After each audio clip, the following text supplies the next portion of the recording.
Hi guys, we start our topic. अब अपन तैयारी कर रहे हैं पीजीटी कॉमर्स की। तो इसके अंदर एक टॉपिक है, उसका नाम है कंज्यूमर प्रोटेक्शन एक्ट 2019। ये जो एक्ट है ना, ये आरपीएससी, उसके अलावा डीएसएसबी, डीट्रिपल-एसबी, केवीएस, सब में है ये टॉपिक, कॉमन टॉपिक है। तो इस पे बात करेंगे सबसे पहले अपन। तो कंज्यूमर प्रोटेक्शन एक्ट 2019, तो इससे पहले कौन सा एक्ट था? क्या कंज्यूमर प्रोटेक्शन से रिलेटेड इससे पहले भी कोई एक्ट था? तो हाँ, इससे पहले था 1986। हमने पढ़ा होगा अपनी बुक्स में, बीकॉम की बुक्स में, कंज्यूमर प्रोटेक्शन एक्ट 1986 के बारे में। लेकिन अभी आया है कंज्यूमर प्रोटेक्शन एक्ट 2019। तो इसके बारे में बात करते हैं। सबसे पहले एक वर्ड है इसके अंदर, कंज्यूमर। तो ये क्या होता है? और एक और वर्ड है सिमिलर, कस्टमर। कभी कभी हम इन दोनों वर्ड्स को सेम समझ लेते हैं, लेकिन इन दोनों में एक मेजर डिफरेंस होता है। तो कंज्यूमर तो क्या होता है? किसी भी चीज़ का एंड यूजर्स होता है। एंड यूजर्स की बोले तो जैसे कि मान लो वो उस चीज़ को यूज करता है। अगर कोई चीज़ परचेज़ कर रहा है ना वो, तो उसको यूज करता है। जैसे कि मान लो अपन मार्केट जाते हैं, तो मैं मार्केट से गई और मार्केट से मैंने एक लिया टूथपेस्ट, तो मैं उसको यूज कर रही हूँ। जबकि कस्टमर क्या होता है? रीसेल परपज़ से करते हैं ये, मतलब ये एंड यूजर्स नहीं होते। ये क्या होता है कि चीज़ खरीद के लेके आए, उसको किसी दूसरे को बेच देते हैं, तो वो होता है कस्टमर। और कंज्यूमर क्या होता है? एंड यूजर्स होता है, एंड यूजर। ठीक है, तो इन दोनों वर्ड्स में ये एक में डिफरेंस आता है। अब बात करते हैं कंज्यूमर प्रोटेक्शन एक्ट के बारे में, थोड़ा सा इंट्रोडक्शन कि भाई कहाँ से आया, ये कहाँ से लाया गया, ये सब के बारे में बात करते हैं। तो इंट्रोडक्शन के अंदर सबसे पहले कौन लेके आया? तो कौन लेके आया? America.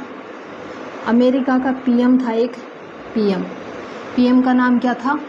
John F Kennedy. Consumer protection act काफ़ी मतलब बड़ा टॉपिक है, लेकिन हम इसके अंदर केवल वही चीज़ें याद करेंगे जो पेपर में आ सकती हैं, क्योंकि बहुत ज़्यादा बड़ा, ये तो हम सब जानते हैं भाई कॉमर्स का सिलेबस कितना बड़ा है। तो इसमें जो जो चीज़ पूछेगा ना, अपन उसको याद करेंगे, बाकी को नहीं। तो जॉन एफ कैनेडी है, तो ये क्या था? सॉरी, राष्ट्रपति। अमेरिका का क्या था? राष्ट्रपति। तो ये लेके आया सबसे पहले उपभोक्ताओं के हितों की रक्षा के लिए 15 मार्च 1962 को, है ना। तो 15 मार्च 1962 को लेके आया। इसीलिए क्या बनाते हैं अपन? 15 मार्च को विश्व उपभोक्ता दिवस। कौन सा दिवस मनाते हैं? विश्व उपभोक्ता दिवस 15 मार्च को। क्यों बनाते हैं? क्योंकि जॉन एफ कैनेडी ने सबसे पहले 15 मार्च 1962 को ये लेके आया था। फिर एक है अप्रैल 1985। तो अप्रैल 1985 में क्या हुआ था? यूएनओ क्या लेके आई थी? संयुक्त राष्ट्र संघ क्या लेके आया था? उपभोक्ता के संरक्षण हेतु क्या क्या था? उपभोक्ता संरक्षण की रूपरेखा तैयार की थी।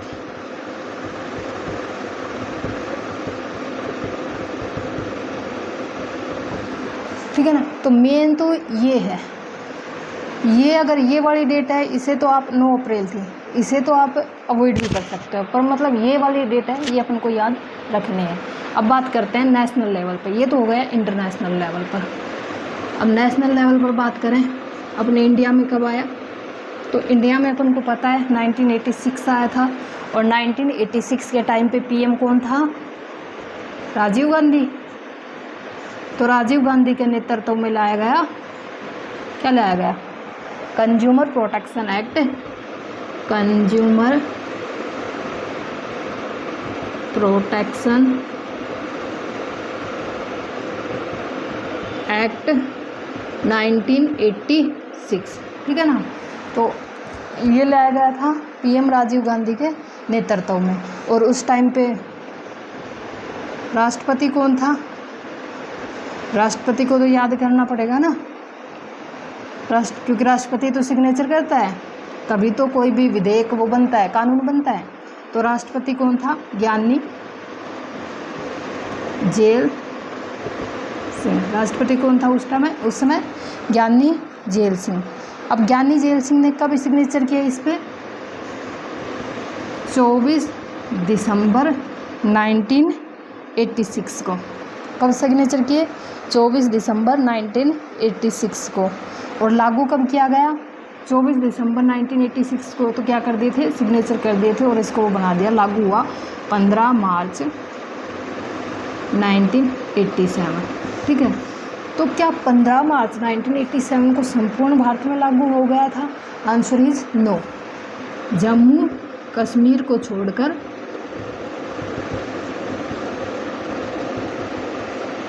संपूर्ण भारत में लागू, ठीक है। जम्मू कश्मीर को छोड़कर संपूर्ण भारत में लागू कर दिया गया था। इसीलिए क्या करते हैं, 24 दिसंबर को बन गया था, तो 24 दिसंबर को अपन क्या बनाते हैं? राष्ट्रीय उपभोक्ता दिवस। राष्ट्रीय उपभोक्ता दिवस कब बनाते हैं? 24 दिसंबर को। जबकि अंतर्राष्ट्रीय विश्व या फिर कह सकते हैं विश्व उपभोक्ता दिवस कब बनाते हैं?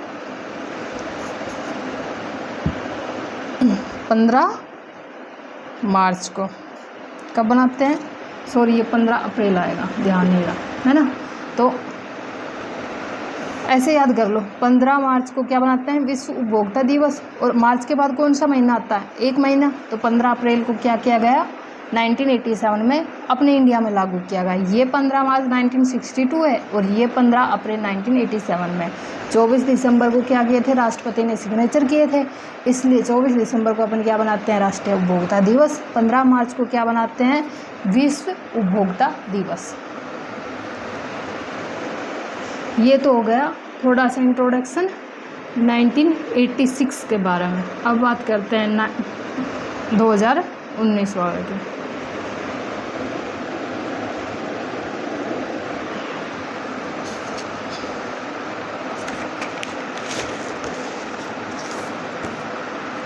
बात करते हैं कंज्यूमर प्रोटेक्शन, ऐसे शॉर्ट में लिख देंगे, कंज्यूमर प्रोटेक्शन एक्ट 2019।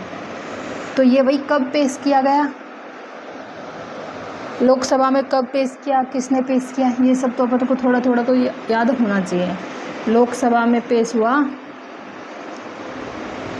30 जुलाई 2019, है ना। और वही राज्यसभा में कब पेश हुआ? और फिर राष्ट्रपति ने कब सिग्नेचर किए? तो लोकसभा में हुआ 30 जुलाई 2019। उसके 7 दिन बाद, जुलाई 31वां महीना होता है ना, तो उसके 7 दिन बाद यानी 6 जुलाई को, सॉरी जुलाई के बाद अगस्त, 6 अगस्त 2019 को राज्यसभा में पेश किया गया। 9 अगस्त 2019 को क्या किया? राष्ट्रपति ने इस पर सिग्नेचर कर दिए और सिग्नेचर करते ही ये क्या बन गया? कानून। अब बात करते हैं लागू कब हुआ। लागू तो आसान है याद रखना, 20 और यहाँ कर दो जुलाई। जुलाई में पेश किया गया और जुलाई में लागू कर दिया, ठीक है ना। तो ये था। तो ये 4 डेट अपन को याद रखनी होंगी। सबसे मेन इम्पोर्टेंट तो है ये डेट और एक ये डेट, बाकी तो फिर भी काम चल जाएगा, लेकिन ये तो सबसे मेन डेट है ना। अब बात करते हैं लोकसभा में पेश किसने किया कानून को? किसी ने तो पेश किया होगा। तो लोकसभा में किसने पेश किया?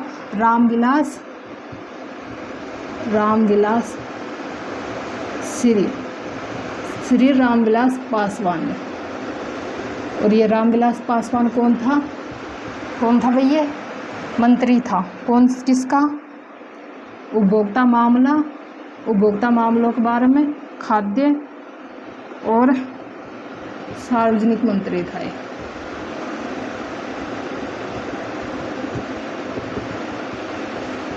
तो रामविलास शर्मा ने, तो इसके अंदर क्या है कि रामविलास पासवान ने, जो कि खाद्य उपभोक्ता मामलों और खाद्य और सार्वजनिक मंत्री था, उसने 30 जुलाई 2019 को लोकसभा में विधेयक पेश किया। फिर राज्यसभा में गया 6 अगस्त 2019 को। राष्ट्रपति ने इस पर सिग्नेचर किए 9 अगस्त 2019 को, जो लागू 20 जुलाई 2022 को हुआ।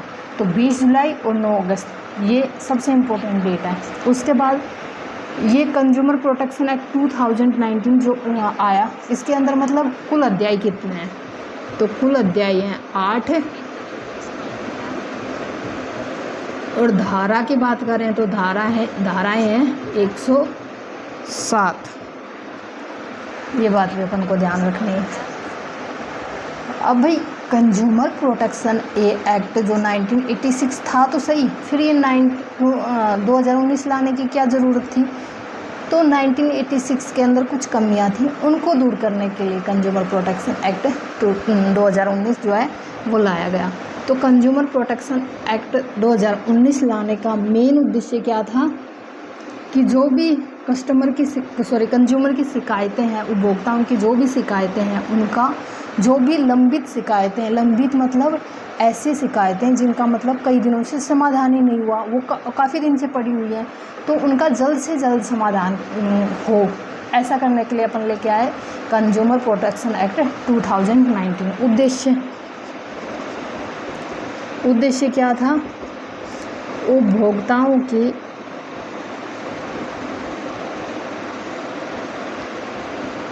लंबित शिकायतों का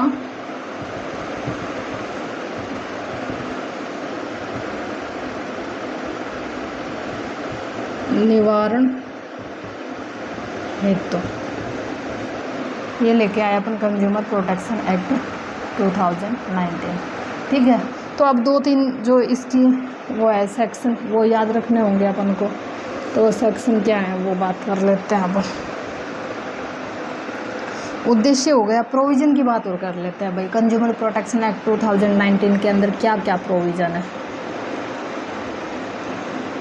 पहला प्रोविज़न जो सबसे मुझे लगता है सबसे इम्पोर्टेंट है, वो ये है कि भाई 20 लाख, अगर 20 लाख तक का मामला है ना, 20 लाख तक के मामलों में कोई वकील की ज़रूरी नहीं।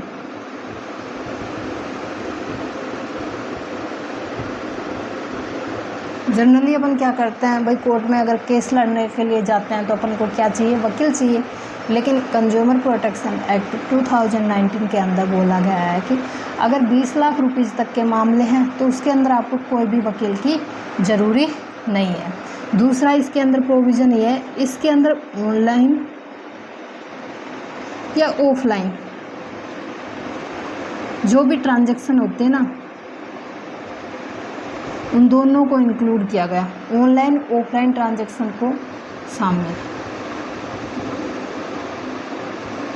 ठीक है, तो इसके अंदर क्या किया गया?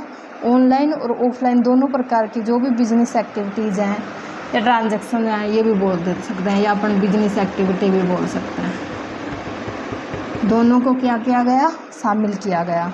उसके बाद इसके अंदर क्या क्या शामिल किया गया? ई कॉमर्स, भ्रामक विज्ञापन। भ्रामक विज्ञापन क्या होते हैं? जो मिसलीड करते हैं अपन को, मतलब बढ़ा चढ़ा के अपन को प्रोडक्ट के बारे में बताते हैं और वो वैसा नहीं होता, तो वो होता है भ्रामक विज्ञापन उसको। और डिजिटल ट्रांजैक्शन,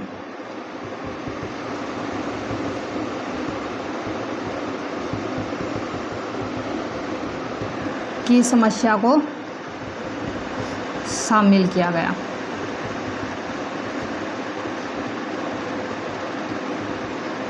ठीक है, इसके अलावा प्रोडक्ट लाइबिलिटी को जोड़ा गया, या मकान मालिक द्वारा जो भी मतलब गलत कॉन्ट्रैक्ट किया जाता है ना, उसको भी शामिल किया गया। इसके अलावा केंद्रीय यानी सेंट्रल कंज्यूमर अथॉरिटी का गठन होगा। ये सब चीज़ें इसके अंदर, ये 4 पॉइंट ही मेरे हिसाब से इम्पोर्टेंट है। एक और लिख लो, सेंट्रल कंज्यूमर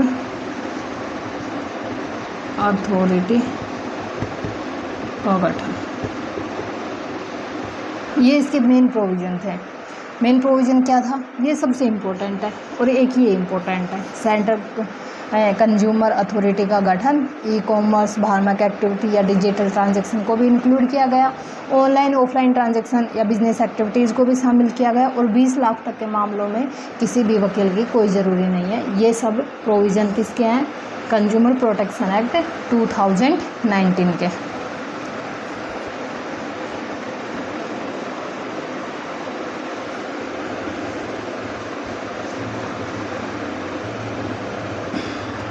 अब कंज्यूमर प्रोटेक्शन एक्ट के अंदर क्या अपन केवल गुड्स को इंक्लूड करते हैं या सर्विस को इंक्लूड करते हैं या बोथ को इंक्लूड करते हैं?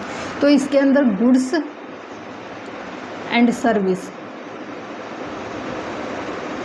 दोनों को क्या किया गया है, शामिल। अब देखो कंज्यूमर की डेफिनेशन, कंज्यूमर की परिभाषा। तो कंज्यूमर की परिभाषा, क्योंकि कंज्यूमर प्रोटेक्शन एक्ट के बारे में पढ़ रहे हैं अपन, तो कंज्यूमर तो इम्पोर्टेंट है। कंज्यूमर के बारे में तो अपन को पता होना चाहिए। कंज्यूमर के बारे में, कंज्यूमर की डेफिनेशन मैंने आपको बता दी। इसकी डेफिनेशन कहाँ दी गई है, कंज्यूमर प्रोटेक्शन एक्ट 2019 के सेक्शन नंबर 2 सब सेक्शन 7, इसके अंदर कंज्यूमर की डेफिनेशन जो है वो दी गई है। तो कंज्यूमर का अर्थ क्या होता है, कंज्यूमर क्या होता है कि भाई एंड यूजर होता है। मैंने बोला एंड यूजर होता है किसी भी चीज़ का, वस्तु का। लेकिन ऐसा नहीं किसी को कोई चीज़ फ्री में मिल गई है ना और वो कंज्यूमर में शामिल हो जाएगा। फॉर एग्जांपल मैं लेके आई कोई चीज़ है ना, किसी का बर्थडे है और मैंने गिफ्ट के पर्पज़ के लिए मैंने वो चीज़ ली है ना। मान लो मिक्सी लेके आई, मैं मिक्सी ले आई, मैं पैक करवा ली और किसी को देना है तो मैंने उसको दे दी।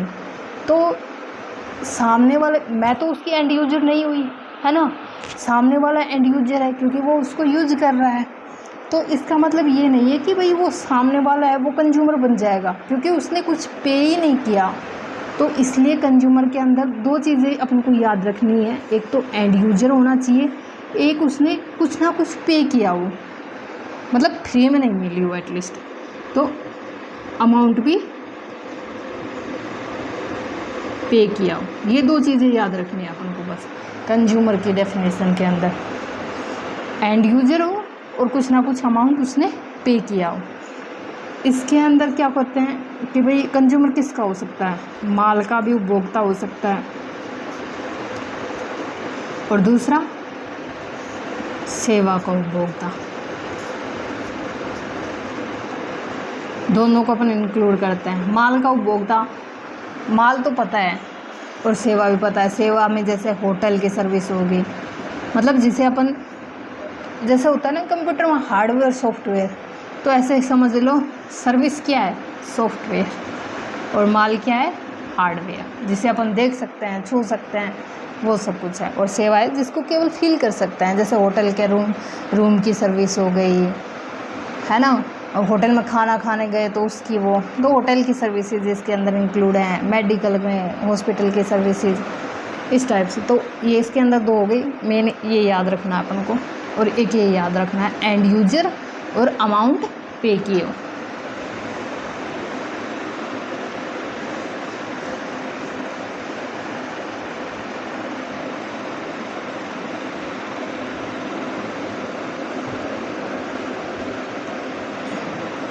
एक और है समुचित प्रयोगशाला।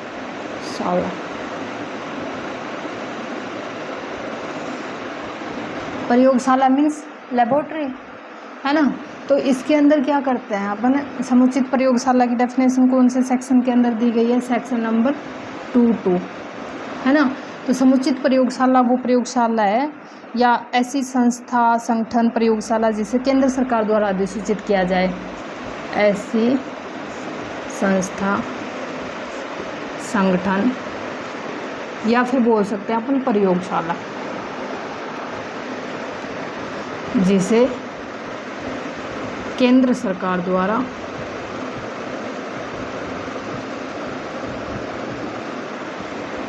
अधिसूचित किया जाए। ये चीज़ें ये अपन को याद रखनी है मेन, है ना। और लेबोरेटरी के अंदर क्या होता है, जो भी उत्पादन हो रहा है ना, उत्पादन की गुणवत्ता वह दोष का पता लगाना। तो ये होता है समुचित प्रयोगशाला सेक्शन नंबर 22, जिसे केंद्र सरकार द्वारा अधिसूचित किया जाए, वो आएगी समुचित प्रयोगशाला के अंदर। इसके बाद एक है शिकायतकर्ता।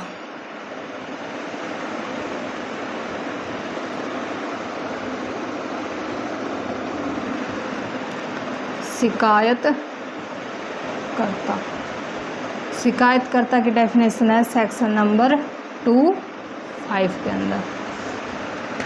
तो शिकायतकर्ता के अंदर कौन हो सकता है भाई शिकायतकर्ता? सीधी सी बात है, कंज्यूमर जिसके साथ मतलब धोखाधड़ी हुई है, या फिर कंज्यूमर का एक ग्रुप होता है ना, तो कंज्यूमर ग्रुप भी इसके अंदर अपन शामिल कर सकते हैं। तो इवन केंद्र सरकार या राज्य सरकार भी शिकायतकर्ता के अंदर शामिल है, ठीक है ना। तो ये अपन को ध्यान रखना है कि भाई इसके अंदर कौन कौन शामिल है। जैसे उपभोक्ता हो गया, उपभोक्ता समूह हो गया, स्वैच्छिक उपभोक्ता संघ हो गया, केंद्रीय प्राधिकरण परिषद, है ना, वो हो गई, केंद्र सरकार, राज्य सरकार हो गई, या फिर किसी उपभोक्ता की मृत्यु हो गई, है ना, तो उसका जो वैधानिक उत्तरदायित्व है वो भी इसके अंदर इंक्लूड है। या फिर जो अवयस्क है उसकी दशा में कोई भी उसका कानूनी संरक्षक, ये सब अपन किसके अंदर शामिल करते हैं? शिकायतकर्ता के अंदर। लिखने की तो क्या ज़रूरी, चलो लिख देते हैं। उपभोक्ता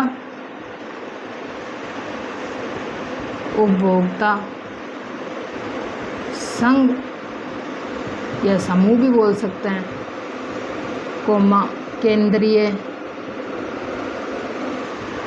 प्राधिकरण परिषद, इसके अलावा स्वयं सेंट्रल गवर्नमेंट या स्टेट गवर्नमेंट, इसके अलावा उपभोक्ता की मृत्यु की दशा में, ये भाई समझ जाना, वैसे वैधानिक उत्तरदायित्व, वैधानिक उत्तरदायित्व किसमें? उपभोक्ता की मृत्यु के समय। अवयस्क उपभोक्ता की दशा में कानूनी संरक्षक।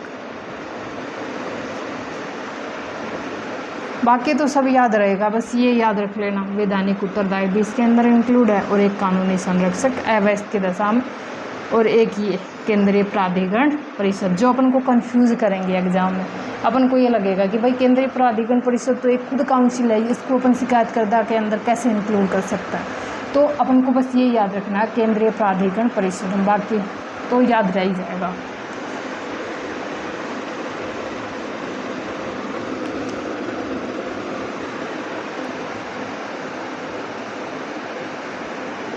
अब बात करते हैं शिकायतें। शिकायतों की डेफिनेशन दे रखी है सेक्शन नंबर 26 के अंदर। शिकायतों के अंदर क्या क्या शामिल करोगे भाई? मान लो आपके पास आपके साथ किसी भी प्रकार की धोखाधड़ी होती है, तो सब शिकायतें ही हैं। जैसे मान लो आपके साथ अनुचित व्यापार होता है, अनुचित व्यापार में जैसे कि कम तोला जाता है, क्वालिटी प्रोडक्ट की घटिया है, तो इस टाइप से, या फिर जो भी मतलब गुड्स है वो स्टैंडर्डाइज होना चाहिए लेकिन वो उसके स्टैंडर्ड के अकॉर्डिंग नहीं है, तो इस टाइप के जो भी मतलब, या जो भी भ्रामक एडवर्टाइजिंग के कारण आपको जो नुकसान हुआ है वो सब, है ना, तो ये सब इसके अंदर शिकायतों के अंदर अपन शामिल करते हैं। बस इसके अंदर मेन चीज़ ये है कि शिकायतों के अंदर शिकायतें कैसी होनी चाहिए, लिखित होनी चाहिए, मौखिक। तो कंज्यूमर प्रोटेक्शन एक्ट बोलता है कि भाई शिकायतें लिखित होनी चाहिए, मौखिक शिकायतें हम नहीं लेंगे।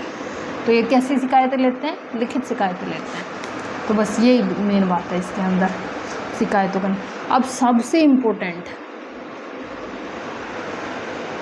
जिसके अंदर से तो मतलब क्वेश्चन आएगा ही आएगा, मतलब 99% चांस है कि भाई आना चाहिए। उपभोक्ता के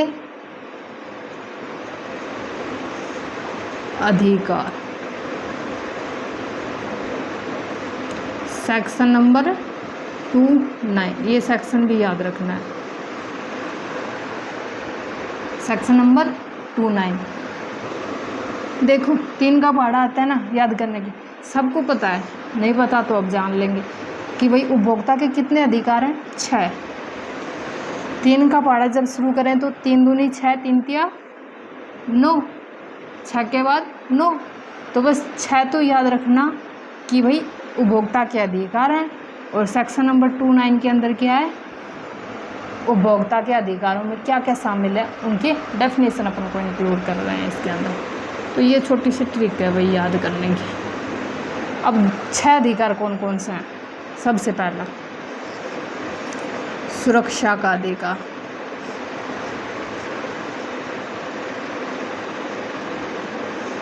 दूसरा सूचना का अधिकार, तीसरा सुनवाई का अधिकार,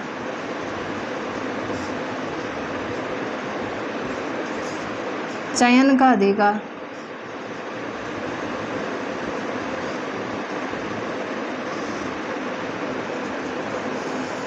शिक्षा का अधिकार,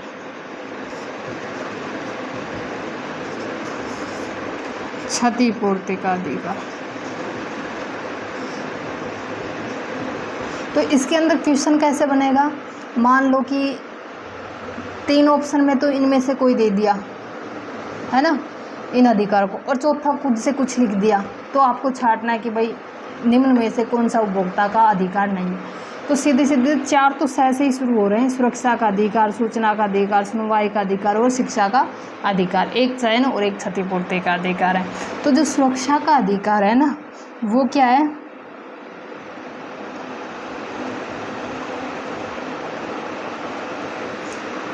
जो सुरक्षा का अधिकार है ना वो कंज्यूमर का प्राथमिक अधिकार है।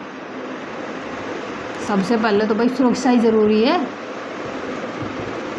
तो ये क्या है, प्राथमिक अधिकार। और क्षतिपूर्ति के अधिकार, भाई कई बार क्षतिपूर्ति का अधिकार का दूसरा नाम मिल जाता है अपन को, और अपन क्या होता है कंफ्यूज हो जाते हैं। तो ऐसा कंफ्यूज नहीं होना, इसे बोलते हैं अपन, दूसरा नाम है इसका प्रतिफल का अधिकार। वैसे तो इनके नाम से ही सब कुछ पता चल रहा है, लेकिन फिर भी अपन थोड़ा थोड़ा इसके बारे में सोच लेते हैं, समझ लेते हैं। एक बोले तो एक शिक्षा का अधिकार है ना। शिक्षा का अधिकार में जैसे बोल देगा वो कि उपभोक्ता, थोड़ा सा इसके बारे में जानना पड़ेगा। उपभोक्ता जागरूकता का अधिकार है, आजीवन उपभोक्ता का जागरूकता अधिकार। तो आजीवन उपभोक्ता जागरूकता का जो अधिकार है उसको अपन निम्न में से किस अधिकार में शामिल करेंगे? तो जागरूकता है। शिक्षा क्या करती है, कोई भी आदमी है उसको क्या करती है, जागरूक बनाती है। तो बस इसके अंदर ही आ जाएगा आजीवन जागरूकता का अधिकार।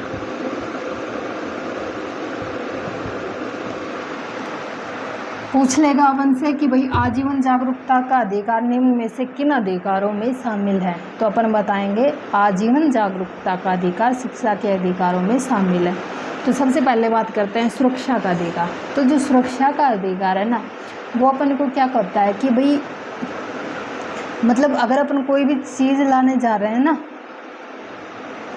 तो उसके बारे में जो है सेलर है वो अपन को बताएगा कि भाई कैसे मतलब इससे हमें मतलब सेफ्टी बरतनी है। For example upon gas cylinder लेते हैं तो गैस सिलेंडर का जो सेलर है वो अपन को बताएगा कि भाई अगर आप गैस यूज नहीं कर रहे हो तो उसे नीचे से बंद कर दो, है ना। तो वही है सुरक्षा का अधिकार। फिर बात करते हैं सूचना का अधिकार। सूचना के अधिकार में अपन को कोई भी चीज़ अपन लेने जा रहे हैं किसी भी सेलर के पास, तो इसके अंदर अपन को वो उस जो भी अपन ख़रीदना चाह रहे हैं, सपोज करो वॉशिंग मशीन ख़रीदना जा रहे हैं, तो उसके बारे में सारी डिटेल्स देगा अपन को कि भाई कब बनी थी ये, कैसे यूज होगी, कितनी वारंटी है, कितना इसका प्राइस है, ये सब मतलब सारी जो भी अपन को जो भी सूचना चाहिए या जो अपन को पूछना हो कि भाई कौन सी बेटर रहेगी, ये सब कुछ, तो ये सूचना के अधिकार में वो अपन को बताएगा कि जो भी अपन को इन्फॉर्मेशन चाहिए वो अपन को इन्फॉर्मेशन देगा। इसके बाद है सुनवाई का अधिकार। सुनवाई के अधिकार में क्या होगा कि जो भी मतलब इसको अपन व्यापक अर्थों में लें तो अपन ये बोलेंगे कि भाई गवर्नमेंट है या फिर जो भी पब्लिक ऑर्गेनाइजेशन है वो अगर कंज्यूमर के बारे में कुछ भी डिसीज़न लेना चाहते हैं तो उन डिसीज़न लेने से पहले अपन क्या करें, कंज्यूमर को उनके अंदर इंक्लूड करें। या फिर कोई भी सेलर है, प्रोड्यूसर है ना, तो या जो भी मतलब वो क्या बोलते हैं पर उसको, हाँ, एडवर्टाइजिंग का काम करना है, तो ये सब काम करने में भी मतलब अपन कंज्यूमर की राय लें। तो ये सब होता है सुनवाई का अधिकार, है ना, कि उनको अपन इंक्लूड कर रहे हैं उनसे रिलेटेड जो भी डिसीज़न लेंगे उनमें, है ना। और उसके अलावा अगर उसने कोई भी मतलब शिकायत की है तो उसका टाइम पे उसका समाधान हो, ये सब कुछ सुनवाई के अधिकार में अपन शामिल करेंगे। इसके बाद अपन बात करते हैं चयन का अधिकार। चयन का अधिकार में जैसे मान लो अपन शॉप पे गए, चयन का अधिकारी बोलता है कि भाई कंज्यूमर को अपनी इच्छा से कोई भी चीज़ ले सकता है। जैसे मान लो अपन दुकान पे गए तो अपन कई बार ऐसा होता है कि अपन चीज़ मांगते हैं और, है ना, सेलर के पास वो चीज़ होती नहीं है, तो वो क्या बोलता है कि अरे नहीं मैडम, इसमें तो ये दोष है, ये इससे ज़्यादा बेटर तो ये है, जस्ट बिकॉज उसके पास है नहीं, तो इसलिए जो हमें चाहिए वो उसकी क्या करता है, बुराई करता है, और जो उसके पास है वो उसको क्या चाहता है, बेचना चाहता है। हर सेलर चाहता है ऐसा, तो है ना। तो ऐसा ना हो, जो चीज़ हमें चाहिए हमें वो ही मिले। ऐसा नहीं है कि भाई हम पे प्रेशर बनाया जाए। कई बार बहुत ज़्यादा प्रेशर बनाया जाता है। जैसे कि आप दुकान पे जाते हो ना, तो आपने नोटिस भी किया होगा, नोटिस नहीं किया होता आगे करना, कि चयन के अधिकार में कई बार सेलर जो है अपने पे प्रेशर बनाता है कि हाँ ये चीज़ नहीं है तो ये ले लीजिए, ये इससे बेटर है, उसमें तो ये खराबी है, ये इस टाइप के हज़ारों बहाने बनाता है। तो ये सब है चयन का अधिकार।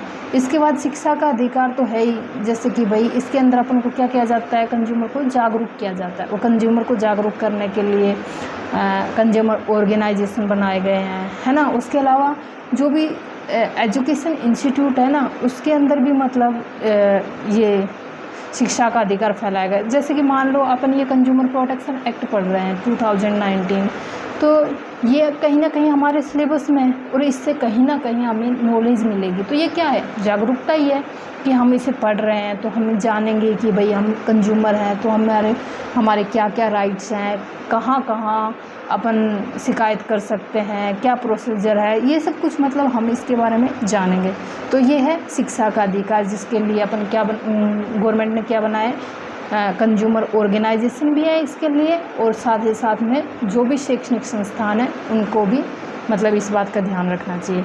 इसके अलावा क्षतिपूर्ति का अधिकार या प्रतिफल का अधिकार। सपोज करो इसके अंदर क्या होता है कि जो क्षतिपूर्ति का अधिकार है ना, इसके अंदर अपन को कोई भी नुकसान हुआ है ना, तो उसकी क्या करेंगे, वो पूर्ति करेंगे।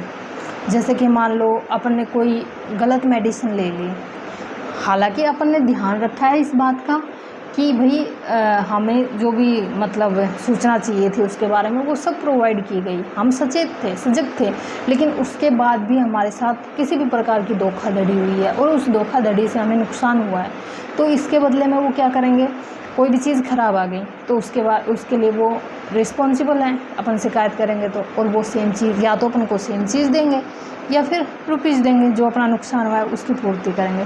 क्षतिपूर्ति का अधिकार में मतलब नुकसान की पूर्ति करेंगे। तो इन द सिंपल सेंस सुरक्षा के अधिकार में तो अपन को सेफ्टी दी जाएगी कि भाई सूचना का अधिकार में अपन को प्रोडक्ट से रिलेटेड सारी इन्फॉर्मेशन दी जाएंगी।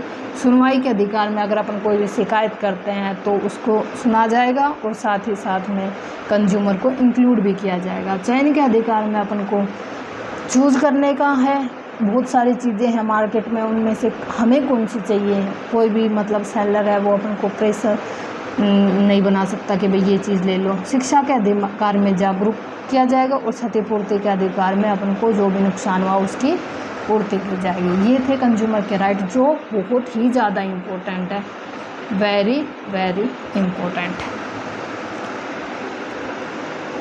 ये 6 अधिकार तो याद होने चाहिए।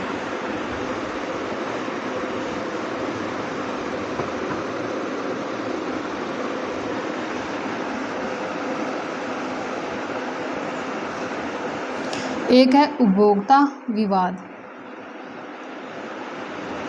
उपभोक्ता विवाद, सेक्शन नंबर 28। विवाद मीन्स डिस्प्यूट।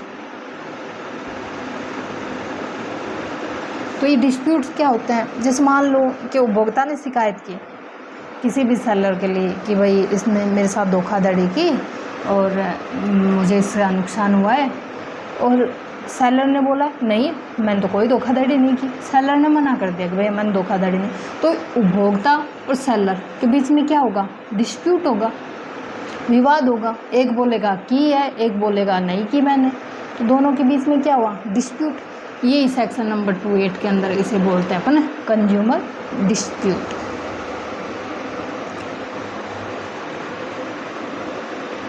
अब जैसे इनकम टैक्स में डेफिनेशन होती है ना पर्सन की, वैसे ही इसके अंदर भी डेफिनेशन है 231 के अंदर दी गई है। पर्सन में अपन किसको इंक्लूड करेंगे? तो पर्सन में अपन किन किन को इंक्लूड करेंगे?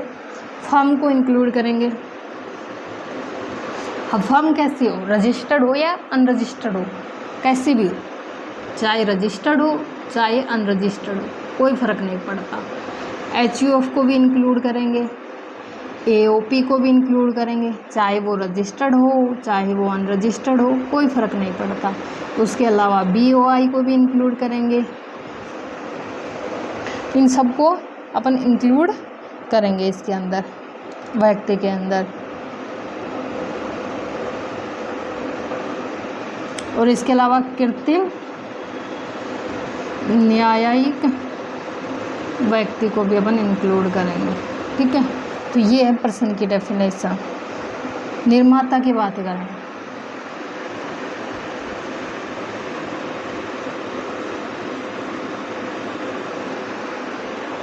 निर्माता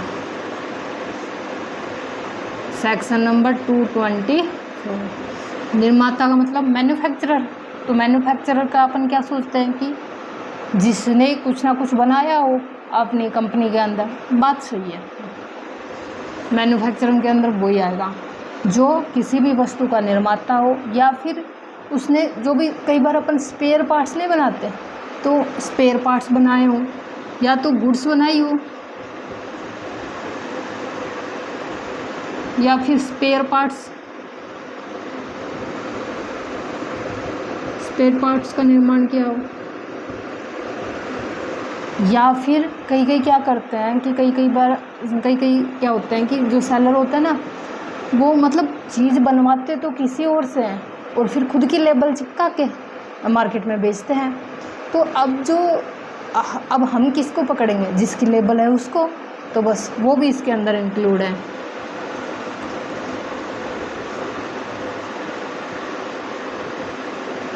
स्वयं का लेबल लगाकर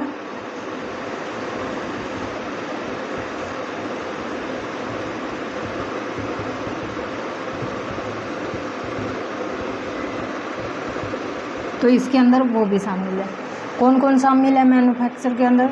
या तो जिसने गुड्स का निर्माण किया हो, या स्पेयर पार्ट्स का निर्माण किया हो, या फिर स्वयं का लेबल लगाकर वस्तु को बेचने वाला, मतलब निर्माण किसी और से करवा लिया और फिर खुद का लेबल लगाकर मार्केट में बेच रहा है, तो वो भी निर्माता के अंदर इंक्लूड करेंगे।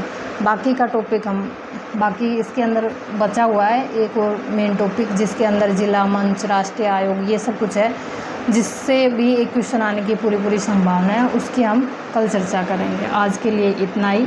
Thank you so much. Please like, share and subscribe my channel. Thank you.